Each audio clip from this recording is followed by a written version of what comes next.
The good die young, but the strong survive.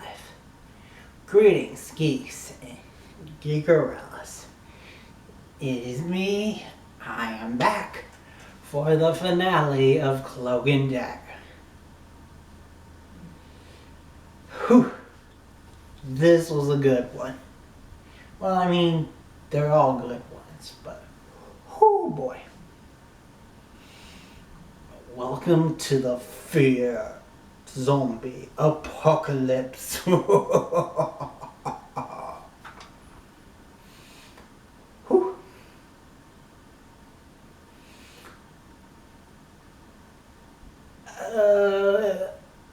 Don't think I can really say anything else without getting into spoilers. So, if you haven't seen it, go watch it. Come back, tell me what you think in the comments down below. But without further ado, let's actually get into it with a recap. Oh my god. So, Ty's story. Ty is, of course, on the run from the cops, but his dad knows that he didn't kill a cop, so he gives him his cloak. He gives him his brother's cloak and says, "Go." And so he dies, and he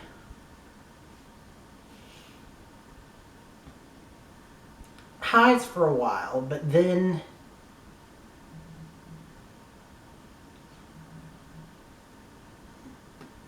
he's cornered by like 4 cops that have their guns aimed at him, and O'Reilly pulls up in front of him, and he can't get in the car, but also he can't cloak away because he knows that when he traveled for the first time, Connor shot him, and the bullet still went through. And so he knows that they're probably going to shoot him when he disappears, and so that would be too much collateral damage. So he's like, no, I can't run. They both get arrested. He gives this awesome speech to this guard about how he's from there and that he did nothing wrong, and that, are you really going to let Connors rule over you? And gives him this awesome speech, which doesn't really help him then, but helps him later. Because while he, O'Reilly, and Connors are in the police office, which, by the way, they aren't properly booked, so that means that they're doing it off the books for O'Reilly, which means that most of the police office is probably corrupt, which big surprises there. By the way, if you can hear music, sorry. It's the TV in the other room. So anyway, the fear zombies come. They start wreaking havoc. My ear itches. The fear zombies come. They wreak havoc. But Ty gets his cloak back. O'Reilly tells him to run, that she's got this. And so he actually puts on the cloak and says no, he's going to stay. And together they take down the fear zombies in the police office. But unfortunately, because of that, his cloak gets shredded. His brother's cloak that he spent all that time on, which looked so awesome, crap, it's gone. But he got out without the fear zombies infecting him, and just in time to help Tandy. Because Tandy's story is that she was with Mina Well, she had to deal with the hit woman who was trying to hurt her mom to get Tandy to probably kill Tandy. And so she uses her powers, and together her and her mom get it so that the hit woman runs. And then Tandy goes to help Mina. Mina's trapped in a closet, but Tandy uses her light daggers and just things on hand to take out the two fear zombies, save Mina, convince her to go help. And so together they go to Roxxon. They get there and the president's there, but he's kind of sort of deleted all the digital fingerprints that he had anything to do with what's going on. But he runs into, like I said, I believe, he runs into Tandy and Nina. Nina. He runs into Tandy and Nina. Why do I keep wanting to say Mina? He runs into Nina and Tandy uses her hope thing, but to like trap him in his own mind, we later find out. But she didn't do it on purpose, I don't think. Well, I mean, she did, but she also didn't do it herself. She kind of gave him an option. So he's like catatonic, stuck in his own mind right now. Similar to Nina's dad. Which the dude's a bastard, so he deserved it, definitely. Who in the end revealed that his mission statement was to gain all the power that he can. More powers than the Rands, more powers than the Starks. And become not a god, but the god. He wanted to become the god. Which, so, bye-bye. But they still need to go to the Roxxon, center front for the pipes, which happens to be in building number 616.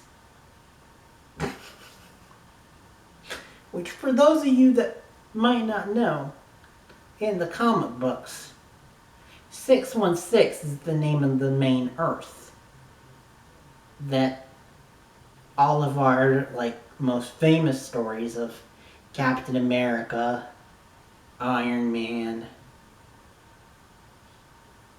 they come from the 616 universe. That's the main universe within the multiverse. Because yes, there is a multiverse of different universes, and each Earth has their own number, and the main Earth that we follow, that we have followed for decades, is 616. But anyway, back to the plot. There's a reason why I went back and told Tandy's story after telling Ty's. It's because Tandy and Nina run into the fear zombies on their way, end up having to hide in a warehouse. But one of the fear zombies gets through and scratches Nina. And just as Nina's about to attack Tandy, Ty teleports in and uses a stun gun that he got from the police office to stun Nina. Hopefully meaning that she'll be in season 2. Because for those that might not know, at Comic-Con it was confirmed season 2, which we actually will address later on. But anyway, so they get together. They are they feel down, they feel like they lost, but then Davida comes in, tells them about how they're the divine pairing and all, and that one of them must die. Because meanwhile, while Ty and Tandy's stories have been going on, we've been seeing the stories of the many divine pairings. And I would go into it, but this video is getting too long as is. Because we still got some big stuff to talk about. Because they go and they're right outside the building, and Ty's like, I get it now. I'm the one who's supposed to die because I can teleport, I can get in there fast. And so before then, he has a confrontation with Connors, gets Connor to actually feel real fear, but then Connors is about to shoot him, and Ty's cloak, because now he's got his old hoodie that Tandy gave him, that is serving as his new cloak for the time being. It extends into arms, grabs the gun away from Connors, and then Connors disappears. Which I'm pretty sure that's hints for season 2, where we will go more into Ty's powers, like how he can teleport people. And for those that don't know, in the comics at least, Ty's cloak is a separate interdimensional thing. Pocket dimension type thing. And that's how his powers work in the comics, so it'll be interesting to see how they incorporate it here. But that was definitely a no shit moment. But before we can think about that, they do have the divine pairing talk, and he says he's gonna go, he disappears, he starts doing the pipes, and is about to press the button, and then we see Tandy with her daggers come in and be like, fuck no, we're gonna do this together. One of the things that indicated the person in the divine pairing that would die would be like a scar or birthmark type thing that would come right around where this second white thing is. And Ty got it earlier. Well, now Tandy gets one, and she's like, yep, that definitely means that we're both gonna die together, and this is gonna, and she basically says, and this is gonna hurt worse than when we touched. And then they get an idea. And oh my god, this upcoming scene was so freaking awesome. And they played Come Sail Away. Come Sail Away is the most badass time I've ever seen that song used. But they continue touching, they fight the force that's trying to push them away. Him with his cloak, her with a dagger, they absorb all the light and dark energy that has been causing the fear zombies. And then they just teleport to the top of this stadium and let it loose to the sky.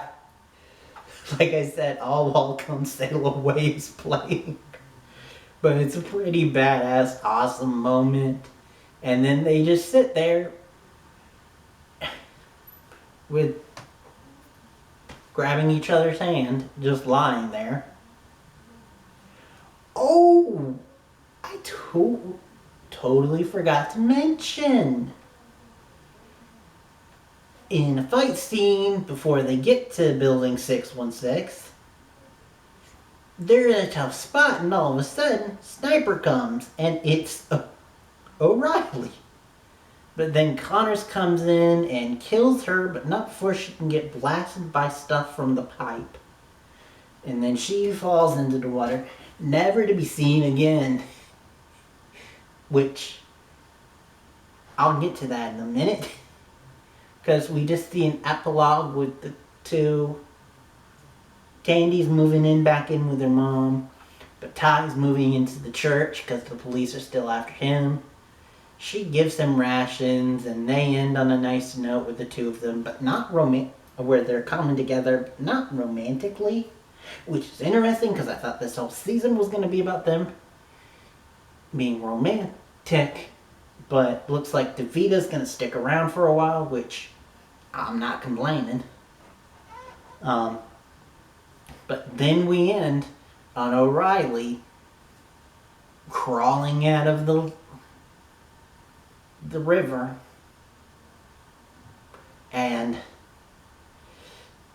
looking back at the camera, and not only is she wet, but her eyes have a green hue, which is very significant if you know her comic book counterpart, because then it ends with season 2 will be Mayhem, and Mayhem is the name of her character.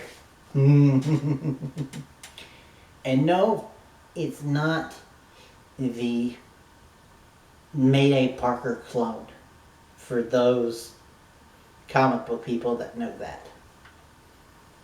Which, that is a whole nother story that I could get into, but I've been going on too long as is. Thank you for watching. Thank you for sticking around for Cloak and Dagger. This has been a surprisingly popular show on my channel. Thank you for watching. Hopefully I will see you guys next year for season 2. And hopefully I'll see you on my other shows, like Winona Earp, which is tomorrow. But anyway, thank you for watching.